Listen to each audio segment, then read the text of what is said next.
రోజూ పరగడుపునే ఓం మంత్రాన్ని పఠిస్తే ఏం జరుగుతుందో తెలుసా? హిందువులు చదివే మంత్రాల్లో ఓం అనే మంత్రానికి చాలా ప్రాధాన్యత ఉంటుంది. ఇది ఏకాక్షర మంత్రం. ఓం లేదా ఓం అని పలుకుతాం.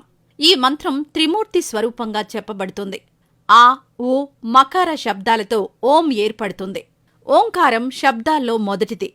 హిందూ మతానికి కేంద్ర బిందువు. దీన్ని పరమాత్మకు ప్రతీక అని చెబుతారు. అయితే దీన్ని పలకడం వల్ల జననావయవాల నుంచి తల వరకు శక్తి చేకూరుతుంది. ఓం పలికే సందర్భంలో మొదట శక్తి జననావయవాల దగ్గర ఉద్భవిస్తుంది. అది అనంతరం జీర్ణాశయానికి, ఆపై ఛాతీకి, అక్కడ్నుంచి తలకు చేరుతుంది. దీంతో అనేక లాభాలు కలుగుతాయి. ఓం అనే మంత్రాన్ని రోజూ పఠించటం వల్ల ఎలాంటి ప్రయోజనాలు కలుగుతాయో ఇప్పుడు తెలుసుకుందాం.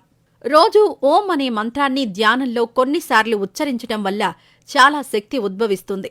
ఓ దశలో ఆధ్యాత్మిక స్థాయి పెరిగి దైవంతో మన ఆత్మ కనెక్ట్ అవుతుంది. దీంతో ఒంట్లో పాజిటివ్ వైబ్రేషన్స్ వచ్చి అనారోగ్యాలు నయమవుతాయి. ఓం మంత్రాన్ని ఉచ్చరించటం వల్ల ఆక్సిజన్ సరఫరా, రక్త సరఫరా సరిగ్గా జరుగుతాయి. దీంతో మెదడుకు కొత్త శక్తి అందుతుంది. మానసిక ప్రశాంతత లభిస్తుంది. ఒత్తిడి, ఆందోళన దూరమవుతాయి. డిప్రెషన్లో ఉన్నవారు నిత్యం ఓం మంత్రాన్ని చదివితే ఫలితం ఉంటుంది. కొత్త శక్తి, ఉత్సాహం వస్తాయి.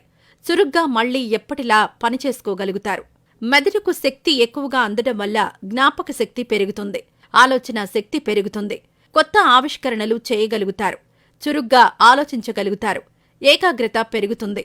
ఏదైనా అంశంపై దృష్టి సారిస్తే ధ్యాస తప్పకుండా ఉంటుంది. చదువుల్లో చక్కగా రాణించవచ్చు. విద్యార్థులకు బాగా మేలు జరుగుతుంది. ఓం మంత్రాన్ని రోజూ ఉచ్చరించడం వల్ల శరీరం, మనస్సు అన్నీ మన కంట్రోల్లోకొస్తాయి. అనవసరపు ఆలోచనలు రావు. శరీరంలో ఉన్న విష పదార్థాలు బయటకు వెళ్లిపోతాయి. శరీరం అంతర్గతంగా శుభ్రమవుతుంది. చర్మం కాంతివంతంగా మారుతుంది. ఓం మంత్రాన్ని మనం ఓం అక్షరంతో రాస్తాం కదా. అయితే ఈ అక్షరం వినాయకుడిని పోలి ఉంటుంది. అక్షరం పైభాగం వినాయకుడి తలను, మధ్య భాగం తొండాన్ని, కింది భాగం వినాయకుడి పొట్టను సూచిస్తాయి. దీంతో ఓంను ఉచ్చరించడం వల్ల ఆయన్ను పూజించినట్టు కూడా అవుతుంది. ఇలా చేయడం వల్ల వినాయకుడి అనుగ్రహం కూడా లభిస్తుంది. స్వరపేటిక సమస్య ఉన్నవారు ఓం మంత్రాన్ని పఠించాలి. ఆ సమస్య పోతుంది. మృదువైన కంఠ స్వరం వస్తుంది. ఇస్లాంలో ఓంను సమా అని పిలుస్తారు. అక్షరం కూడా హిందూ ఓంను పోలి ఉంటుంది. దాంతో కూడా పైన చెప్పిన విధంగా ఫలితాలు కలుగుతాయి.